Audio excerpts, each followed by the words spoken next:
Hello and welcome to the Unreal Resilience Podcast. My name is Kate and this is episode 2. Today we are talking about bear attack survival stories, and I have been interested in this topic basically my whole life because in elementary school, I don't know who decided this would be a good idea, but we had a guy that came to our class and who actually talked to us about how he survived a grizzly attack.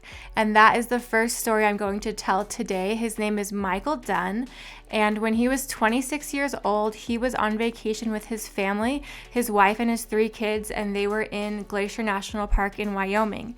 Dunn was an avid outdoorsman, and also he was training for a marathon, and so he went on a run that day by himself. He didn't have any bear spray or firearms with him. That was not common at the time, and honestly, is it common now? I don't know. I know when I lived in Alaska, everyone hiked with bear spray and a gun, but people don't do that here in Utah. But anyway, on July 29th, 1998, Michael Dunn went out into the mountains and he ran into a clearing and, quote, "I heard a crashing sound so intense, so severe that it made the hair on the back of my neck stand up. I stopped instantly and slowly glanced to my left. Then I froze in terror. The sound, which I quickly identified as breaking branches, was coming at a high speed.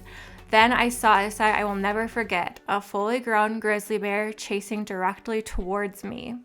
So the bear, who was likely protecting its territory or perhaps bear cubs, knocked him down to the ground with a powerful swipe. As it tried to bite him, Dunn twisted and tried to squirm away, but he was clawed and bit over and over.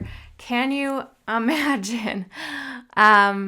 He said what probably lasted 2 minutes felt like 30, and he could feel his adrenaline rushing through his body like acid. Quote, "I had a real sense that I was going to die on the trail that day. He got me in a position to where he had his claw in my mouth. He was trying to twist my head back." Dunn said, explaining that park rangers told him later that bears try to break the spine of their victims. So at this point, Dunn started praying. He is a spiritual man and he is a member of the LDS faith, and he said, "I prayed as hard as I could. At the same time, I was screaming and trying to make as much noise as I could. At this point, the bear rolled me over and was now on top of me. I tried to hit him with my fist. I think it was my right arm that was free. And as I prayed, the intervening mercies of heaven descended, and I knew that fighting him wasn't going to have much impact. So I curled up into a fetal position and played dead. Inexplicably, the bear stopped his relentless attack and ran off into the woods. He was left alone with 16 severe wounds from the bear's teeth and claws, covered in blood, and 11 miles from the nearest road. He made tourniquets with his shirt and stuffed pieces of cloth into the open wound on his leg. Bleeding heavily and barely conscious, he knew that he had to act quickly. Quote, "Instead of giving up, I decided to get up. I was determined to live, which meant I needed to get help. Stumbling my way down the trail for more than a mile, I finally crossed paths with the only other people in the forest that day for miles. That miraculous meeting eventually led to a backcountry helicopter rescue and 3 life-saving surgeries."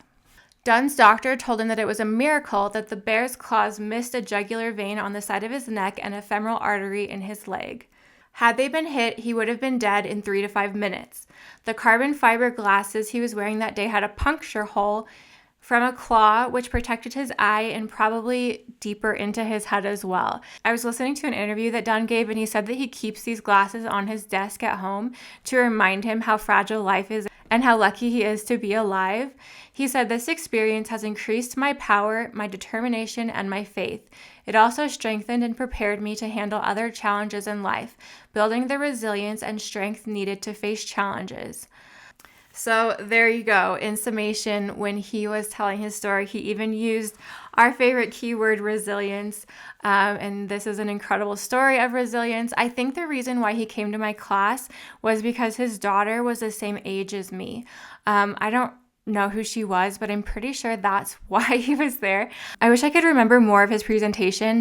My memory is not very good, but I remember him sitting in a chair at the front of our class and me just like standing in the middle of these kids and being so amazed by his strength and his story. Okay, this second story is even more intense and more disturbing to me because I saw a picture of one of these victims in 2022 when it happened, and he was sitting on a trail and he is just red. His whole body is just covered in blood, and it is seared into my memory forever.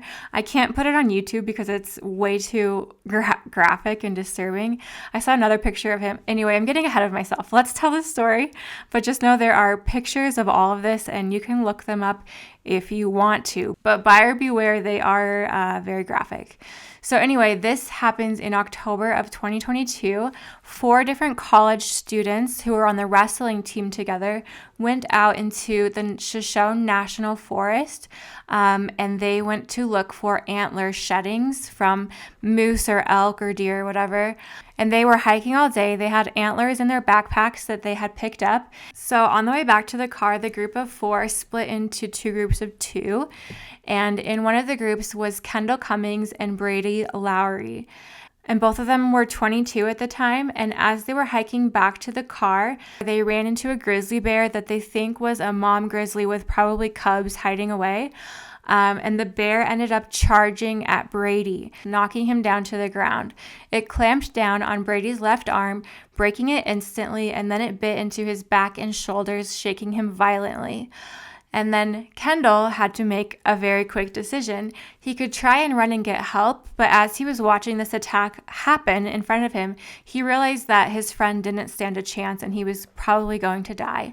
So he started yelling and trying to get the bear's attention. He started throwing sticks and rocks at the bear and doing whatever he could to try to get his attention off of his friend, and nothing was working. So in a split second, he decided to put his own safety at risk and he ran towards the bear. Heroically, Kendell grabbed the bear's head and started pulling its fur and trying to get his attention off of his friend. And the bear did release Brady and then immediately turned his sights on Kendell. And he tried to run away, but the bear chased him and knocked him down and started attacking Kendell this time. Kendell tried to shield his face with his arms, but the bear bit his head multiple times, biting into his scalp and skull. He went limp, thinking he was about to die.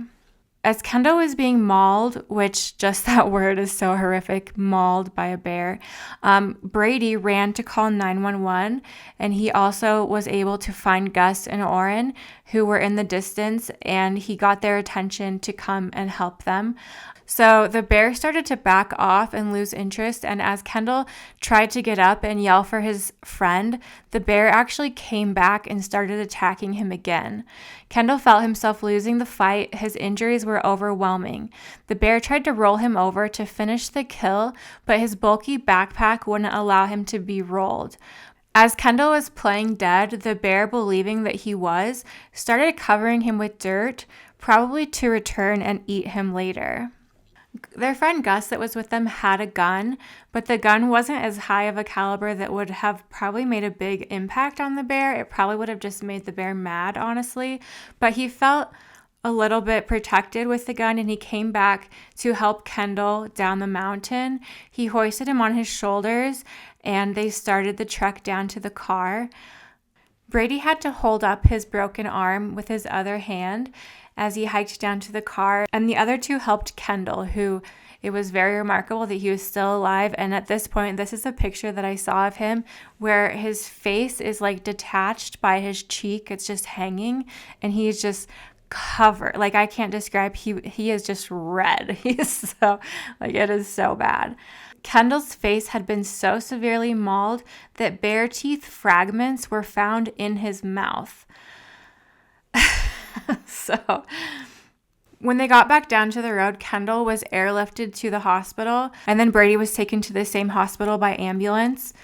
Both boys had life-saving surgery, and surgeons rebuilt Kendall's face with skin grafts and stapled his head back together.